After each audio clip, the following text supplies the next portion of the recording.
everyone. Okay, so this is, it feels like it's been forever, right?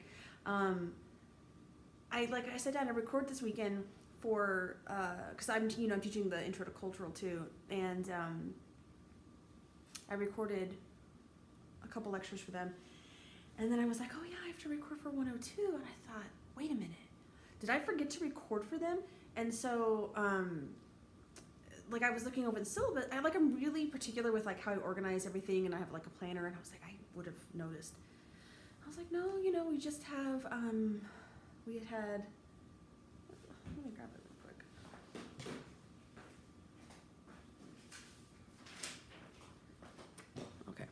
Okay, we had. Okay, so there wasn't a class because of Veterans Day, so I didn't there was no class, right? And then you guys did the documentary, so that's and because it's a once a week class, it was 2 weeks that I didn't have to record a lecture. Obviously you guys still had some work with the documentary, and and by the way, so if you haven't done that yet, so that was due on the 18th. I'm recording this lecture on the 21st. It's you guys might not watch it till the 25th or something, but or later. But even if you're seeing this video right now thinking, oh, I totally forgot about the documentary, like I said many times, you can still turn things in late. Please turn them. It's better to get partial points than 0 points. But it seems as if the majority of the class did watch that, did turn the notes in for that. So the instructions are on the assignment. When you go into modules, you'll see the documentary. Anyway, so it felt like a while that I have talked to you, even though I'm not really talking to you, but it felt like a while. So I've been talking about all this cultural stuff lately because I've been recording for that class because their schedule, they had some documentaries a couple weeks ago, so it's a little different. So I'm like, oh yeah, I'm excited to talk about, some Homo sapiens and stuff. So it's going to be fun. Okay. So we did a lecture on early Homo, and then later Homo was split up into two. So for the first one we talked about, for the early we talked about habilis and erectus. And then for the first part one of later Homo, we talked about Neanderthals. And so now continuing the second part, so part two of later Homo, we're going to talk about our species, Homo sapiens. So I know, like I said, it's been a while for you, it's been a while for me. The last time we had, and then you guys had the exam not that long ago. So we had just started getting into the new stuff right after that. So early Homo and later Homo, that was on the 4th. So it's been a while. So kind of refresh your mind a little bit, watch the lectures again if you want. I check to see my analytics on the YouTube videos to see obviously I can see right away how many people are watching them, and I'm assuming you guys are only watching them once. So for example, if I see 30 views on a video, I'm like, okay, every student probably watched it once. Maybe there's the occasional student who didn't watch it and the occasional student who watched it more than once, which is fine. But every once in a while on some of these videos, I'll get 80 views or something, and I'm like, what's going on? And it doesn't seem to be doesn't seem to be related to it was just before the exam and I'm always did I do something really weird at that video that it's really popular for some weird reason? I don't know. Who knows, I guess. But but I was gonna say that I do notice on a lot of them, because I can look at the average view time, and a lot of the view times be 5 minutes, and I'm like, okay guys, I'm making fairly well. I mean, if we were in class, I'd have you for an hour and 15 minutes. And most of these lectures, I try not to go over an hour, and I would say the majority of them are around 45 minutes. Some are a little shorter, some are a little longer. I try to make them shorter than an hour just because you guys don't want to sit and watch a video that long. I get it. If we were in class, even though it would be longer, it's not the same amount of mental, the attention is different. I totally get it.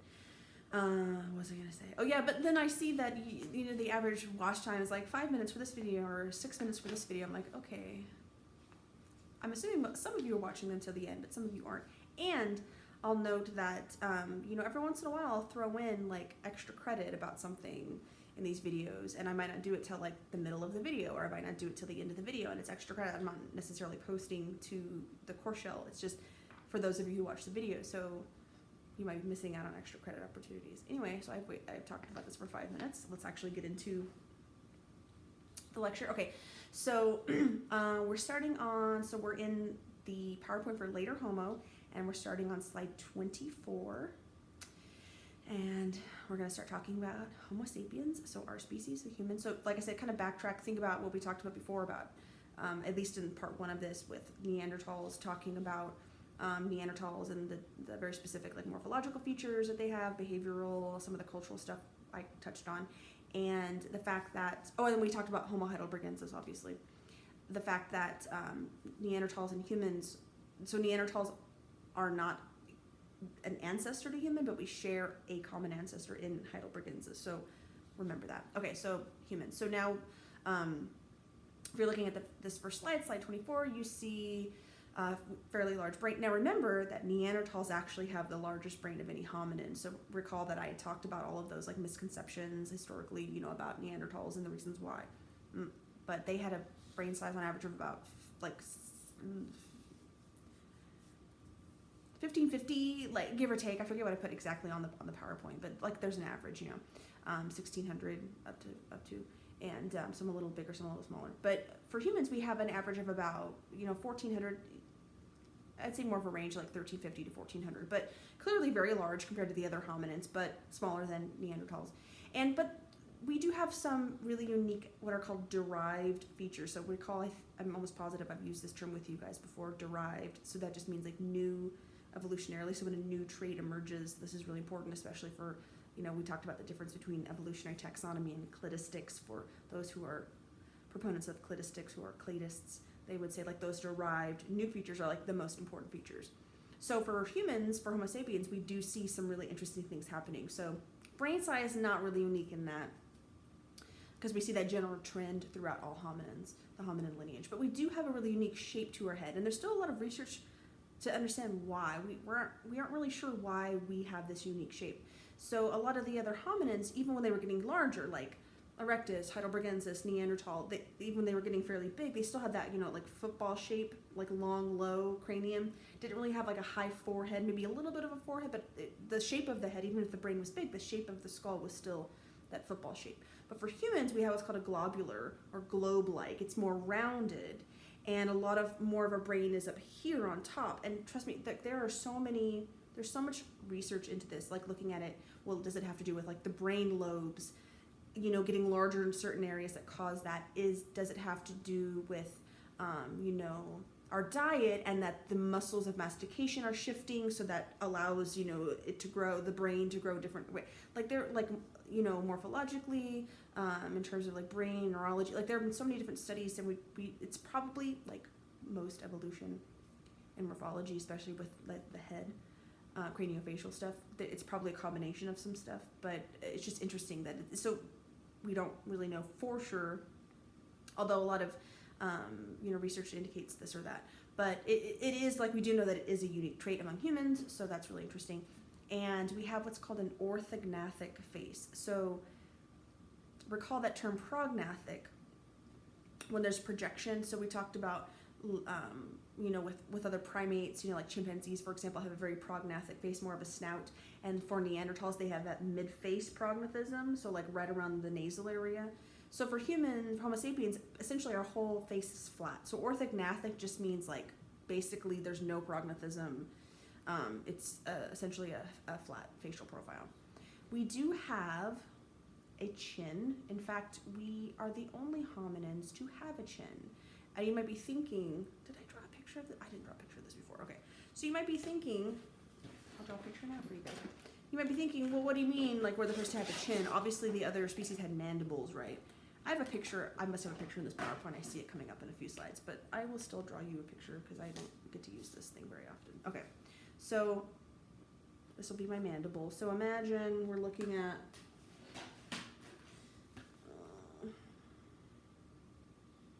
my awesome artistic skills. Oh, that's not very good. Let's try it again. So, okay, imagine this is like we're looking at the side of the mandible. This is the ascending ramus right here. And then you're looking at the side. So for like most other, I have a picture coming up in the PowerPoint too, in case you're like, this drawing is horrible. For all the other hominins, this part of the mandible, it juts backwards posteriorly. But for Homo sapiens, we're the first to where it doesn't do this. It actually projects slightly like anteriorly, so more forward. So we actually have a prominent feature right here. Then it kind of sinking back like into our necks essentially. And there's been a lot of research into this, like because when we see it in a mandible, you're like, oh, Homo sapien. We don't really know why. And so of course, like, you know, people want to have these really interesting and like unique hypotheses about like why, like, oh, it's because when we fall it catches, or like why are we like the only way that natural selection can act on, are we falling all the time? Like that doesn't make any sense.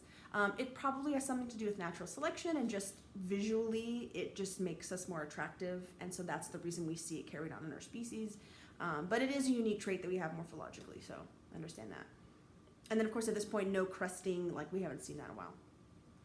So if you go to slide 25, you'll see also, you know, the globular skull, but also we definitely have a more of a prominent forehead, more so than any other species. Our brow ridge is, we don't even call it a brow ridge in humans, we call it a superciliary arch.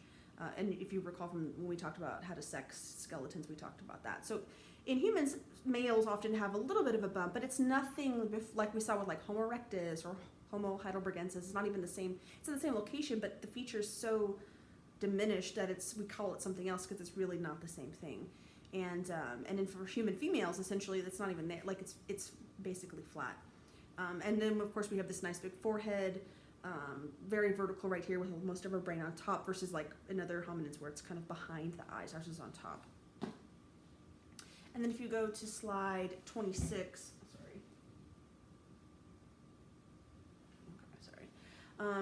you will see the picture. I'm so sorry, guys. I have to.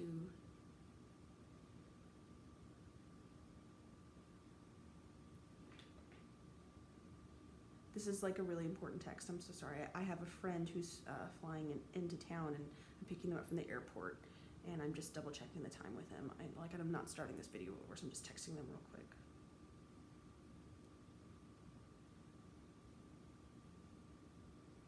Okay. Sorry, guys. Okay.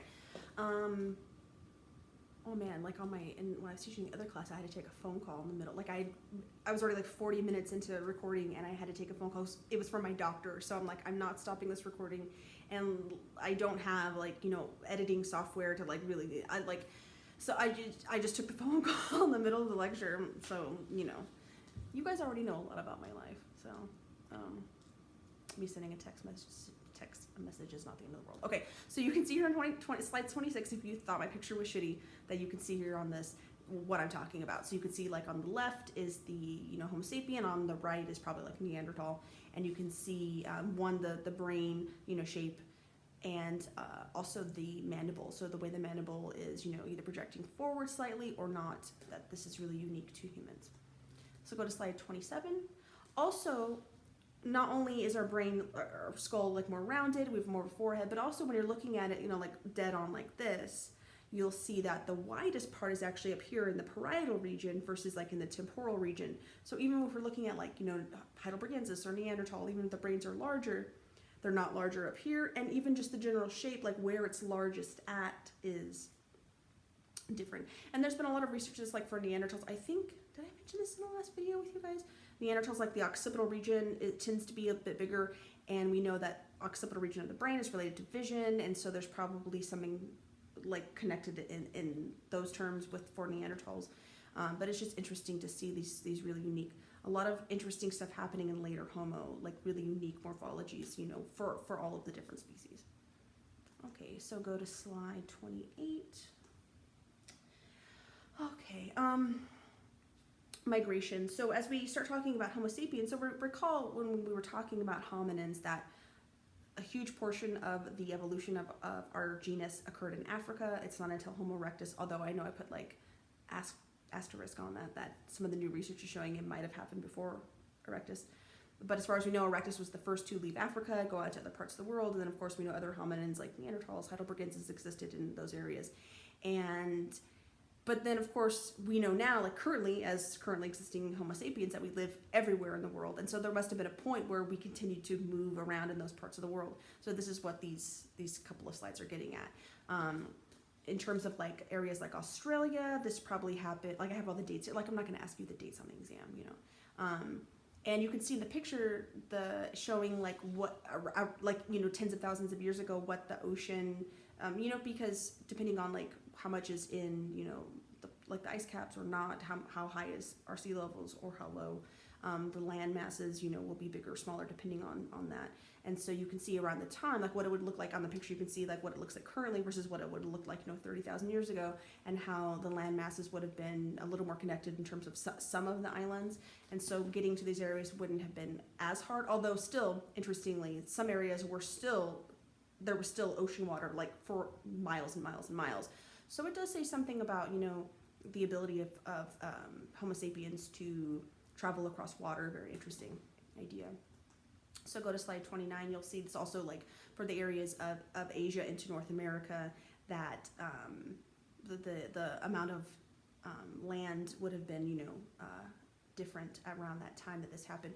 So I know, I want to say when I made this PowerPoint, like I obviously every semester I tweak them, so I have here 15,000 years ago. So MYA is millions of years ago, and KYA or KA or MA, like the K is like thousands of years ago.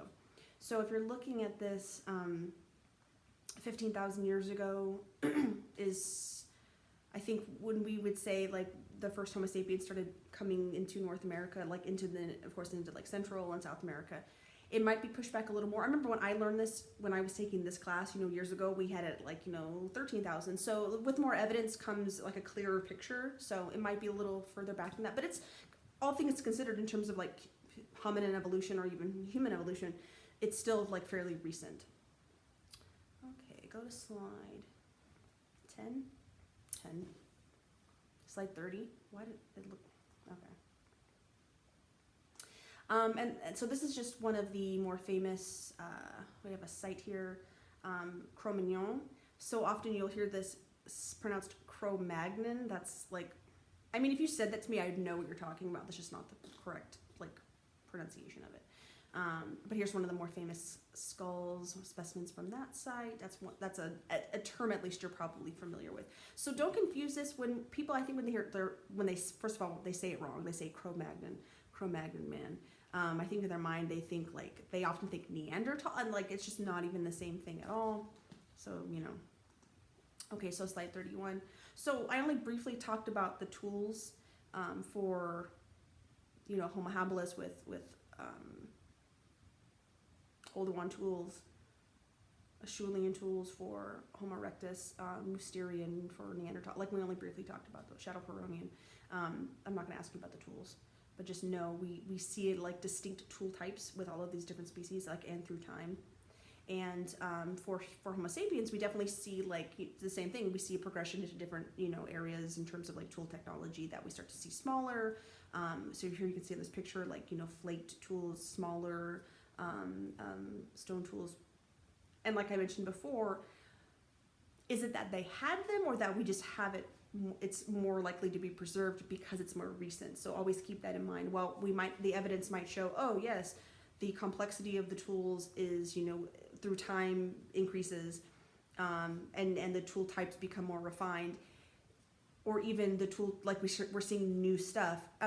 Also keep in mind, we don't always have stuff that's preserved. So like I said before, you know, Paranthropus could have been using wooden tools for digging all these, you know, foods out of the ground, and in fact they probably were. We're not, but wood preserving is highly unlikely. So no evidence doesn't mean it didn't happen. So also keep that in mind too.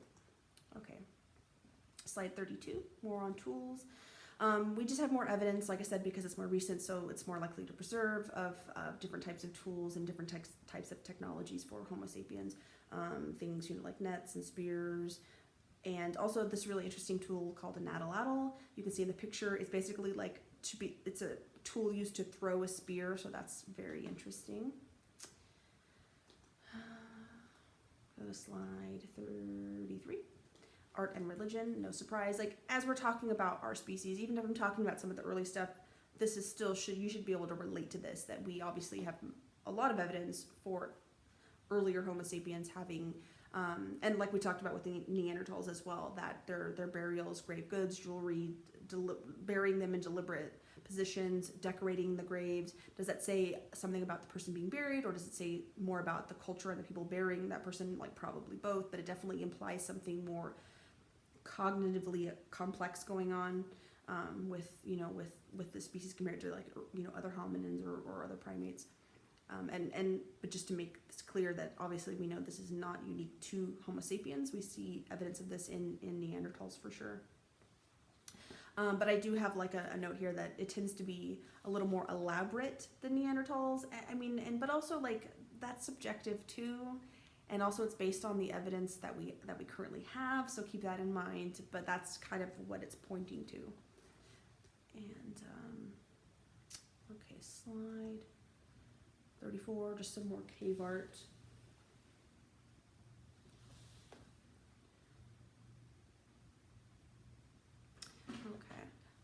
I mean, this cave art to me looks pretty good based on my mandible drawing like 10 minutes ago. Oh my god. Like you can tell what that is. It's actually really beautiful. The previous slide too, very artistic. Like, I mean, not that should be a surprise. Like, it's just really interesting to see, Okay, slide 35.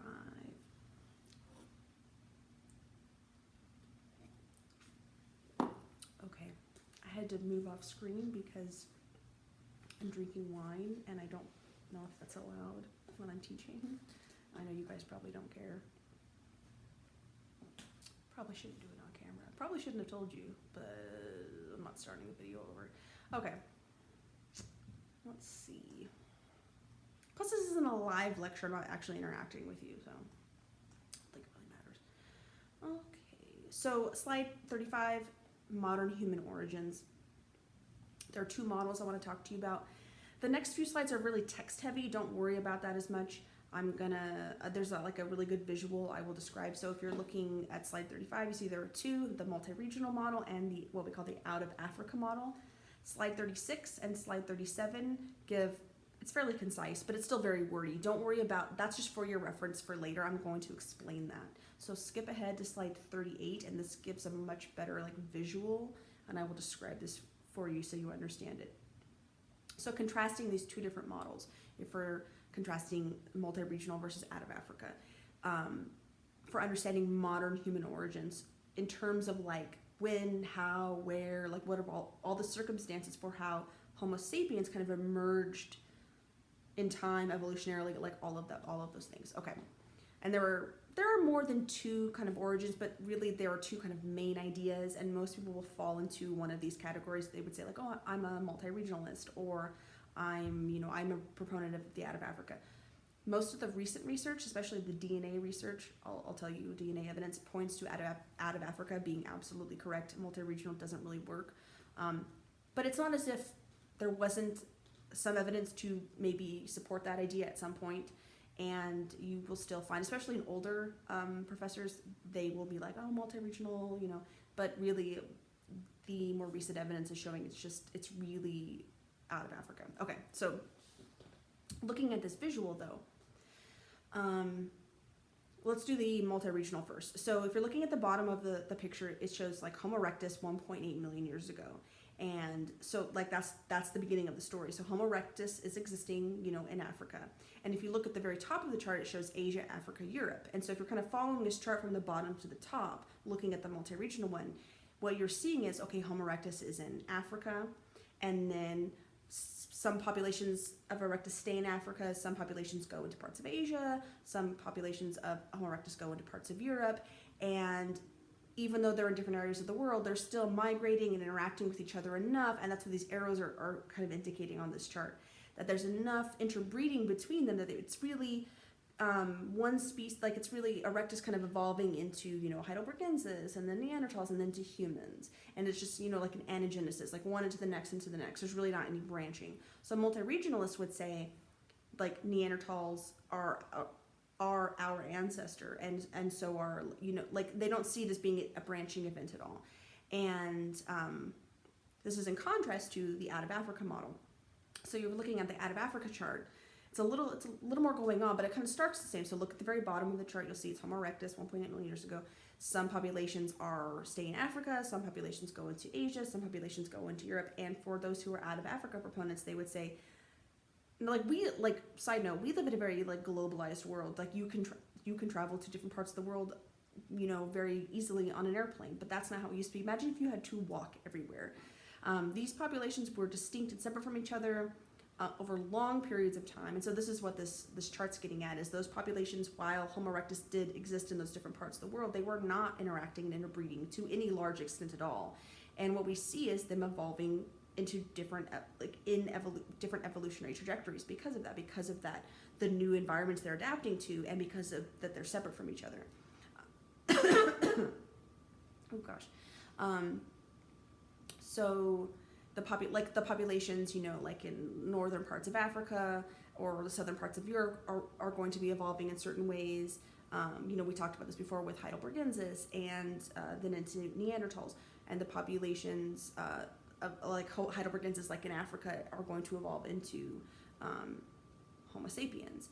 And so this is what it's showing. So we have Homo sapiens evolving in Africa, and then this part at the very top of the chart, we're showing like the separate arrows again. That's basically saying, and then Homo sapiens then leave Africa again, or leave Africa and then go into parts of Europe and parts of Asia. And when we go into parts of Europe, that's when we encounter Neanderthals. So hopefully that makes sense to you. If it like, don't stress too much about this particular thing. Just know that there are two contrasting models, and the DNA, like I said, the DNA evidence really backs up out of Africa. Oh, I think I mentioned this to you guys I'm almost positive I did, but that I finally, after like 5 years of telling myself I was going to do it, I did the 23andMe, and I got my results about like being partially no surprise. Like most people, well, not most, but a large portion of the population of Homo sapiens will have some Neanderthal DNA, so that was kind of interesting. Okay, slide 39, Homo floresiensis. Okay, wait, actually go back to slide 30 and look at that chart again. So we have Homo erectus, look at the out of Africa one, Homo erectus going into parts of, Asia, Africa, Europe. And we kind of know what happened in Africa and Europe, but what happened to the Homo erectus populations in Asia? It was always assumed they kind of just, died out, We know they existed for a while there, even when in other parts of the world there was evolution in a different direction. But, so go to slide 39 again, Homo floresiensis. So this wasn't discovered until, I want to say like 2005, that's probably wrong, but it's not like recent, like really recent. Like I remember taking this class like a decade ago, and it being like just a few years before this.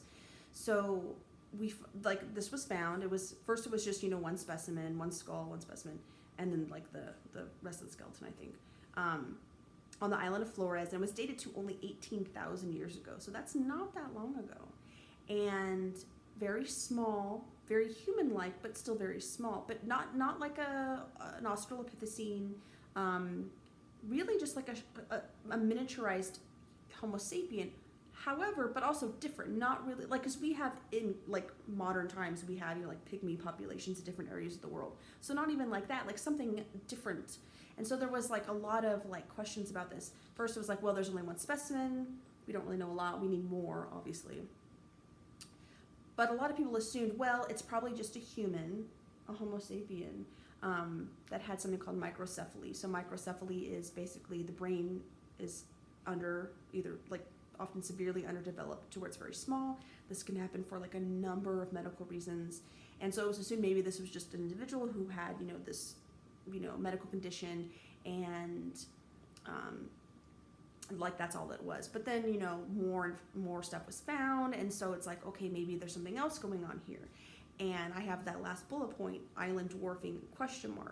So I think I have on the next slide, like, what is island dwarfing, and is that what had happened with this particular species? So on islands are always really unique, like ecologically, evolutionarily. So on islands, what we see, because the resources are finite, there's only a certain amount of resources on an island, that larger mammals typically tend to get smaller, and they're for any other animal who those mammals are, maybe they're predators, they tend to get bigger. So what we end up seeing, like you can see here in the picture, we have like pygmy elephants, and things like small rodents and or insects will tend to get larger. So islands are really unique and interesting in this. So this maybe is what happened, that if you live in an area where there's not a lot of resources, maybe only needing to consume 1,000 calories a day is going to be adaptive than having to consume, 1,800 calories a day.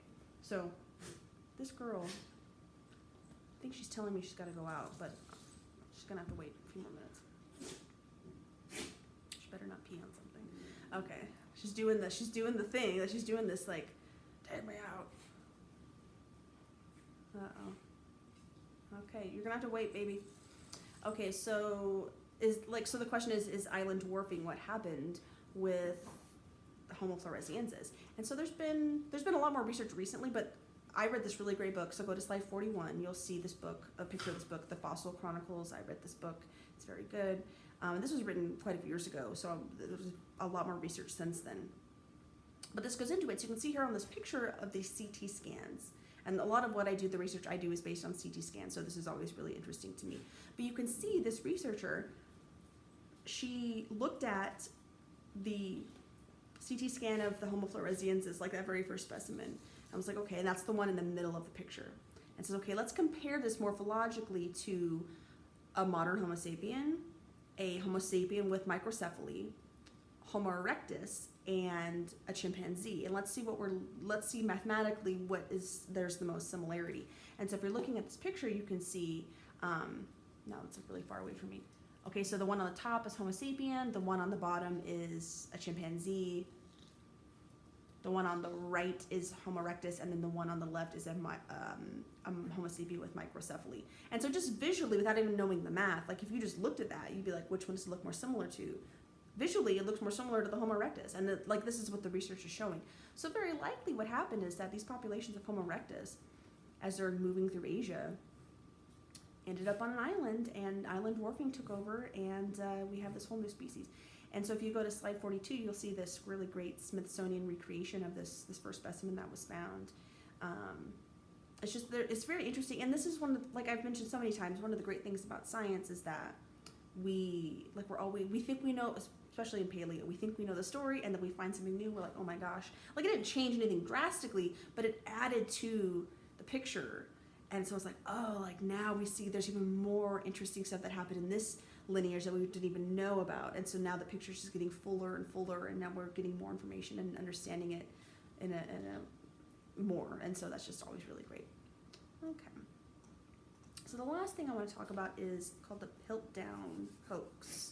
You might have heard of this. You better not pee on something. You gonna wait 5 minutes? Oh, now she's barking. Okay. I'm gonna wait. Piltdown. So you may have heard of this Piltdown hoax, Piltdown man. So I want to talk about this. In fact,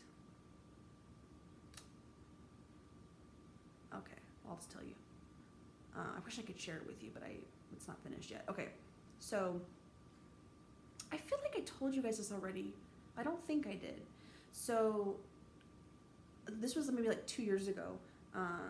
My friend, another anthropologist, she was like, hey, have you heard of this show called Drunk History?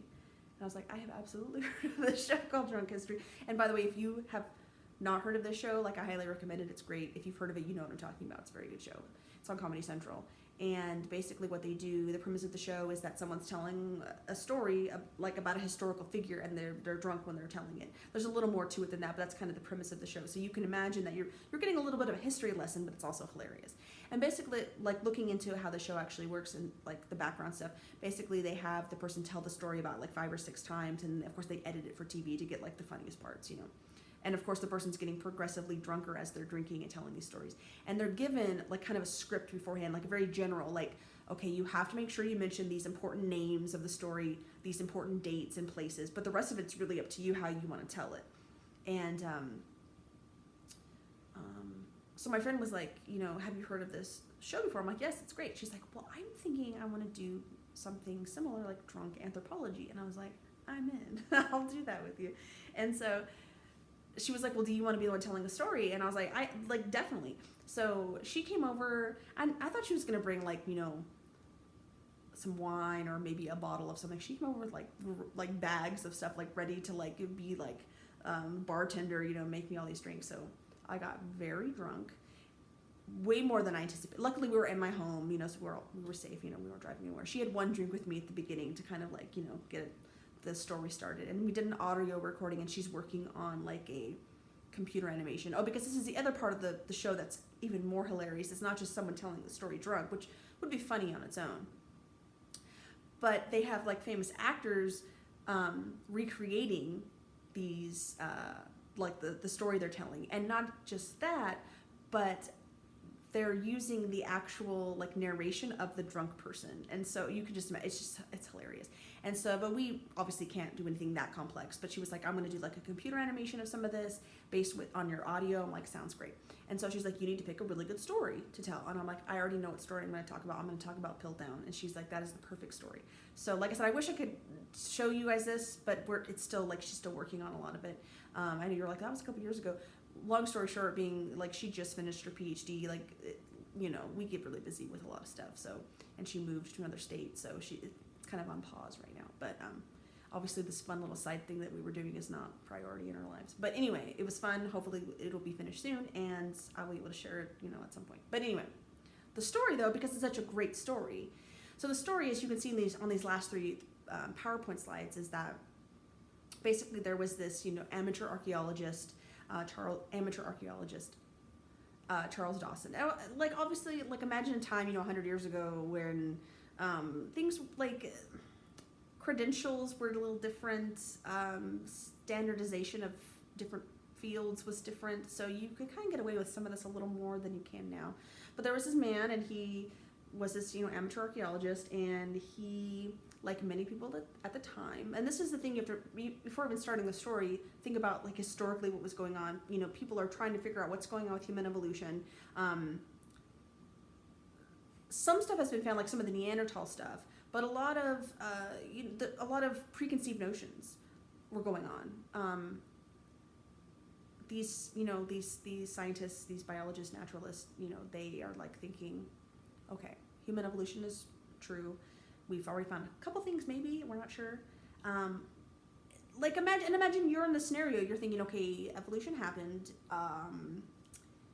Well, I want to know more about evolution of us, so where might that have happened? Where should we be looking? Where should we be digging up? What do we think we'll find? And of course, all the ideas that they had were wrong. I think I've mentioned this to you guys in another PowerPoint, but like they thought what they would find is, you know, because they thought in their minds, like, big brain, like that's what separates humans from other animals, is that we're very smart. We have these huge brains. So they thought they would see big brains right away throughout our whole lineage. And of course, we know that big brains didn't really happen until more recently. And they thought that, you know, we'd basically be like, look like a chimpanzee with a really big brain. In fact, we know it's the opposite. We had like modern stature, like walking upright, looking very human-like from the neck down, and then brains didn't get bigger till later. So it was kind of the opposite of what we know. It was the opposite of what a lot of them thought at the time. And also imagine like a lot of them, European men, and so they're thinking, well, Europe's the best, so we're gonna find everything in Europe. And of course, some of it's in Europe, like Neanderthals, you know, but not all of it, not even close. Like most of it's happening in Africa. And so they had all these incorrect, you know, preconceived notions about it. So anyway, so Charles Dawson's like, hey, I'm in England, I found something, and I'm pretty sure it's something, you know, with human evolution. And they were like, oh, it must be because it's in England, so it must be. And so they look at this, you know, specimen that he found a couple things. There was like, over the course of like, you know, some time, like a few months, there were a couple specimens he found, some tools and stuff. But this first important one, Piltdown man, you know, had like a really big brain. The mandible was very big, because they thought it was basically going to be an ape, like a chimp with a really big brain. And the teeth are ape-like, and so they're like, oh, this fits exactly what we thought would happen, what we thought we'd find, what we thought we'd see, you know. And so they're like, yes, must be. And so go to slide 44. I already kind of said all this preconceived notions, but also so they find this specimen, and you know, it's being housed in like this museum, and Dawson pulls in some other important people into this, like some actually like famous, you know, like scientists. and it has convinced them of this as well. So now it's got like notoriety, like, oh, well, these other people are agreeing that it must be true. And now in paleoanthropology, when scientists do this, when they're like, no, you can't look at it, we're like, what are you hiding? But at the time, this wasn't uncommon for them to be like, no, can't look. And you're like, okay, you want to keep it safe, secure, whatever. We believe you. Now, because scientists, even in paleo, like today, will do this bullshit. And we're like, okay, you haven't let anyone else see this for 10 years. We feel like something's going on. Like I get it to a point, like it's your find, your discovery, but then at some point you're like, we have to verify this as one of the really important things in science. Anyway, like side note. Okay, go to the last slide. So it was like 40 years later that, because what's happening in these 40 years is now we're finding all these other specimens in Africa. We talked before about Raymond Dart and Eugene Dubois in Asia. Like they're finding all these different things, and because they had Piltdown, they're like, no, that stuff you found in Asia is wrong. All that stuff you found in Africa must be wrong. And we already know, I talked to you guys about the story about Eugene Dubois and Raymond Dart and how they were like ostracized and they weren't believed, and we recognize them now as finding these, great, having these great contributions to our field. But at the time, that's not what happened. And so because they had Piltdown and they were convinced that this Piltdown specimen, where it was found, what it looked like was what they should be finding, a lot of this other stuff was disregarded. Well, then, of course, over time, when more and more and more stuff is being found in Africa and Asia, and a few things in Europe, and all of it together is really looking like a certain evolutionary trajectory morphologically, and none of it's fitting with Piltdown, people started to realize, okay, maybe Piltdown's the one that's wrong. And so it took them 40 years. Researchers were like, okay, you know what? Let's just go back and look at Piltdown, because let's find out what's going on. Maybe it's interesting evolutionary offshoot, branching event.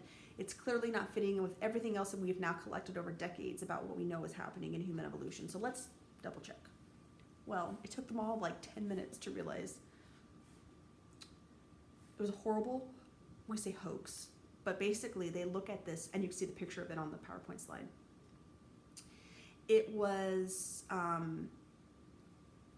part of a orangutan mandible, filed down in certain areas to make it kind of fit. Because remember, they're finding this fossil, it's not this pristine skull and mandible, it's, pieces. So, part of it's broken off, and, but then other pieces were filed down to make it kind of sort of fit. Fake teeth were glued in to the mandible. Parts of it had been stained with tea and other stuff to make it look older. Waffle, come here. You better not pee. You better not. I see you. She's gonna do it. Okay. And so there was this deliberate tampering, and like I said, the tea stain to make it look older. The teeth were glued in. Parts of the bones, the skull and the mandible were filed down to make them kind of fit with each other. It was obvious, like I said, within minutes, they were like, oh my God, has no one in 40 years actually bothered to look at this, taking more than a glance at it? And so it's one of those stories, it's such a crazy story. It's a horrible story. It's one that we should tell because it shows that science might take some time, but it's always a self-correcting system that we, through the scientific method and process built around it, will find, we'll be closer and closer to the truth. And obviously things like this don't happen all the time. But this is a really interesting topic. I went into this rabbit hole when I was researching it for, the drunk anthropology, because I wanted to have some interesting historical details. And there's all these conspiracy theories about it, but also was it a joke gone wrong? Was it Dawson trying to build himself up into this archaeological community, and he found this great find? Because other stuff too, no one else found it, only him. Even when other people were on the site trying to find other stuff after he found that first thing, it would always be oh, everyone else was on their lunch break and I found a new specimen, shit like that. And so it's one of those stories. It's a really interesting story, pertinent to our field, really drastically changed the progression of our field for decades because no one bothered to look. Everyone wanted to believe these, racist, xenophobic, preconceived notions that they had, and we don't think that way anymore, obviously. But it makes you it always reminds me to check your bias, because you might not think you have one, but you do, which is why we want to rely on the math, the evidence, the facts that, you know, objective perspective in science and not your own bias, even if it's like very more obvious, or it's not. Like everyone has a bias based on, you know, your personal experience, your culture, whatever it is. So interesting. Okay, so that's it. 45 minutes, and I will see you guys in the next one.